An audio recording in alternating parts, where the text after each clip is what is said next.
Ukraine में लड़ाई जारी है और भारतीय छात्रों और नागरिकों को निकालने के लिए भारत सरकार ने व्यापक पैमाने पर तैयारियां की है। वायुसेना की मदद ली जाएगी। इस वक्त बात करने के लिए जाने माने रक्षा विशेषज्ञ विंग कमांडर प्रफुल्ल बख्शी इस वक्त हमारे साथ हैं। प्रफुल्ल बख्शी जी, जिस तरीके से पूरा मामला है, अब वायुसेना की मदद ली जाएगी, आप वायुसेना में रह रहे हैं, तो इस पूरे मामले में वायुसेना की भूमिका अब महत्वपूर्ण होगी। क्या छात्रों को और नागरिकों को निकालने के लिए किस तरह के बड़े ऑपरेशन की जरूरत पड़ेगी? देखिए, भारतीय वायुसेना ने ये अभियान कई बार इस्तेमाल किया है पिछले 4 दशकों में, और उससे पहले भी पीड़ितों को कॉन्फ्लिक्ट एरिया से निकालना, ग्रसित जगहों से निकालना, चाहे बाढ़ हो चाहे लड़ाई हो, ये भारतीय वायुसेना ने बहुत अच्छी तरह किया है। और यमन में और सऊदी अरेबिया में और उससे भी जगह भारतीय सेना के लोगों ने या भारतीय वायुसेना के जहाज़ों ने बहुत अच्छा योगदान दिया है। आपको जनरल वी.के. सिंह का उदाहरण तो पता ही है, और भारतीय वायुसेना ने तो रिकॉर्ड भी कायम किए हैं सऊदी अरेबिया से इत्यादि 80s में लोगों को निकालने का, और जो कि मक्का से, कुवैत से, कहाँ जहाँ जहाँ से भी निकाल के लाने का। तो ये कार्यक्रम जो है भारतीय वायुसेना करेगी बहुत अच्छी तरह। पर इस कार्यक्रम के सफलता के लिए एक चीज़ बहुत ज़रूरी है, ग्राउंड कोऑर्डिनेशन। ग्राउंड कोऑर्डिनेशन कौन करेगा?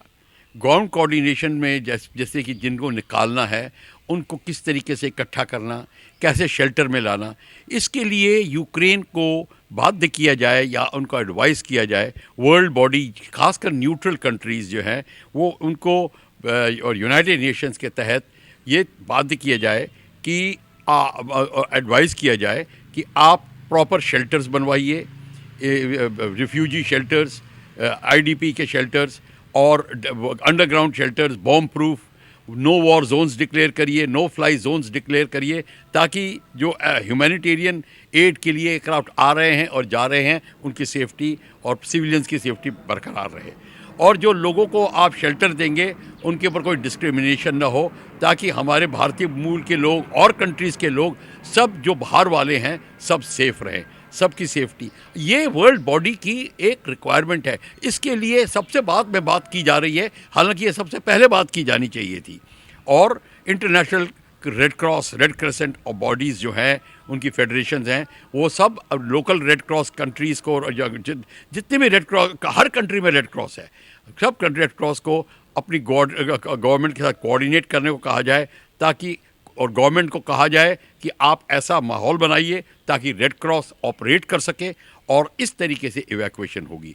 इवैक्यूएशन यही ऐसे हवा में बात करने से नहीं होगी। इवैक्यूएशन के लिए ज़मीनी कार्रवाई बहुत ज़रूरी है, और बहुत ज़रूरी है ज़मीनी कार्रवाई। और दूसरी तरफ देखें, जिस तरीके से भारतीय नागरिकों को, छात्रों को निकालने के लिए एक बड़ा प्लान तैयार किया गया है, एग्जिट रूट तैयार किए गए हैं, यूक्रेन से सटे जो पड़ोसी देश हैं वहाँ पर शेल्टर्स बनाए गए हैं। आपको लगता है इस पूरे ऑपरेशन के लिए भारतीय पक्ष को क्या सावधानियां रखने की ज़रूरत होगी, और जिस तरीके से लड़ाई चल रही है उसमें भारत अपने हित सुरक्षित रखे, उसके लिए क्या एडवाइस होगी डिफेंस एक्सपर्ट होने के नाते? देखिए, एडवाइस ये है कि एक टैक्टिकल एरिया के अंदर बहुत एयर डिफेंस वेपन सिस्टम्स काम कर रहे होते हैं।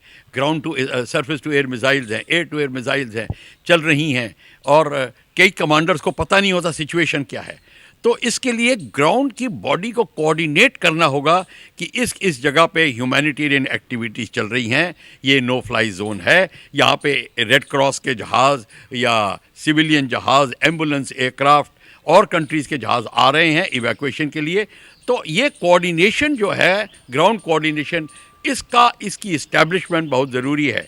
भारतीय वायुसेना के जहाज़ जाएंगे तो कहाँ पे लैंड करेंगे, किस तरीके से उनके जो लोग आएंगे वो कैसे आएंगे, ग्राउंड व्हीकल से आएंगे, किस तरीके से आएंगे, कहाँ से पिकअप किया जाए, उसके लिए कौन सी एजेंसी से कांटेक्ट किया जाए, ये सारे के सारे डिटेल्स तय किए जाएंगे। हमारे मिनिस्टर्स गए हैं, वो मिनिस्टर्स जो हैं, जैसे जनरल वी.के. सिंह पोलैंड गए हैं, और रिजिजू साहब गए हैं, और जितने मिनिस्टर्स गए हैं, एविएशन मिनिस्टर गए हैं, ये सारे के सारे अब इस तरीके से कांटेक्ट करेंगे, इनकी टीम्स जो हैं इस तरीके से कांटेक्ट करेंगी ताकि हमारे लोग सेफ रहें, कोऑर्डिनेटेड एक्टिविटी रहे और कम से कम खतरा हो।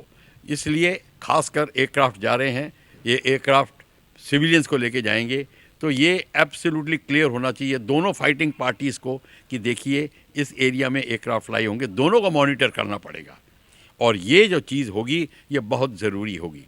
और इंटरनेशनल कोर्ट ऑफ जस्टिस और इंटरनेशनल क्रिमिनल कोर्ट को भी अब अपना भूमिका अदा करनी पड़ेगी कि कहाँ कहाँ रूल्स के उल्लंघन हो रहे हैं और कौन कौन कंप्लेन कर रहा है वॉर क्राइम्स की, कौन वॉर क्राइम्स कर रहे हैं या किसी की ज़मीन के ऊपर गलत अख्तियार किया जा रहा है।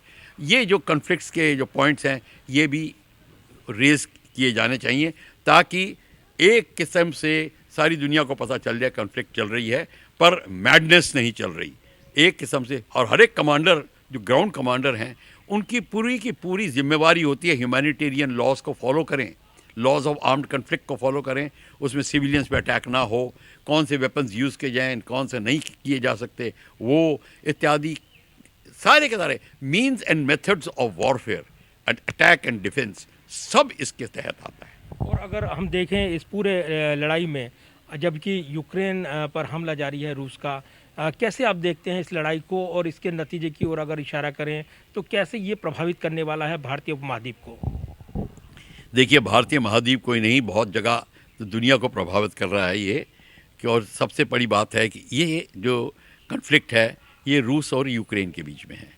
कन्फ्लिक्ट पैदा हुई है रूस को जब रूस ने थ्रेटन फील किया है कि नेटो हावी हो रहा है चारों तरफ यूक्रेन के और रूस यूक्रेन के ईस्ट में है और यूक्रेन भी खुद नेटो बनने वाला है, तो रूस ने इस पर आपत्ति उठाई कि नेटो मेरे लिए ख़तरनाक है।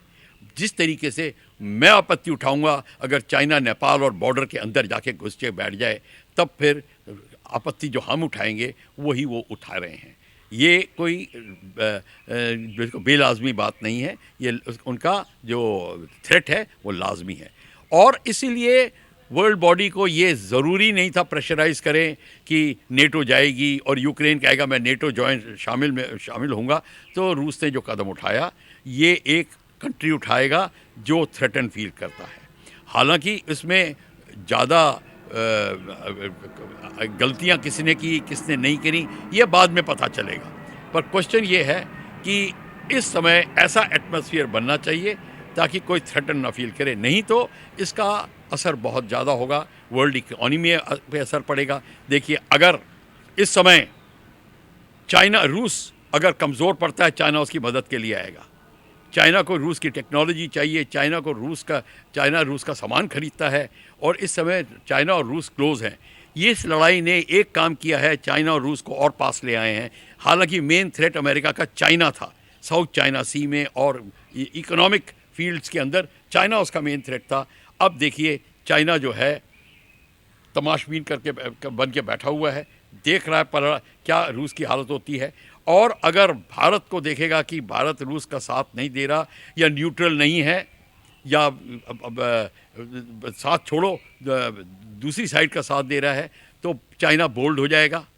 लद्दाख में वो हुकूमत जमाने की कोशिश कर रहा है, ताइवान में हुकूमत जमाने की कोशिश कर रहा है। उस समय अमेरिका इत्यादि स्टैंड बिल्कुल सही है, भारत का स्टैंड सही है, जो हमने किया है वो ही करेक्ट स्टैंड है। पर हमको ह्यूमैनिटेरियन एड प्रोग्राम्स अपने लोगों को निकालने की बात और वर्ल्ड बॉडी को प्रेशराइज करने की बात कि वॉर क्राइम्स ना हो, इंटरनेशनल क्रिमिनल कोर्ट और international court of justice active रहें और वर्ल्ड बॉडी इस बात को डिस्कस करती रहे कि अगली मीटिंग कैसी होगी और अगली मीटिंग जो यूक्रेन और रशिया के बीच में होगी वो सफल मीटिंग होनी चाहिए।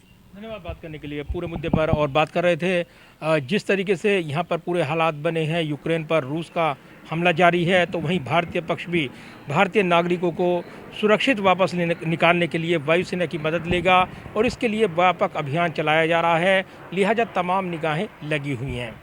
कैमरामैन विजय ब्रिक के साथ प्रदीप कुमार, टोटल न्यूज़, दिल्ली।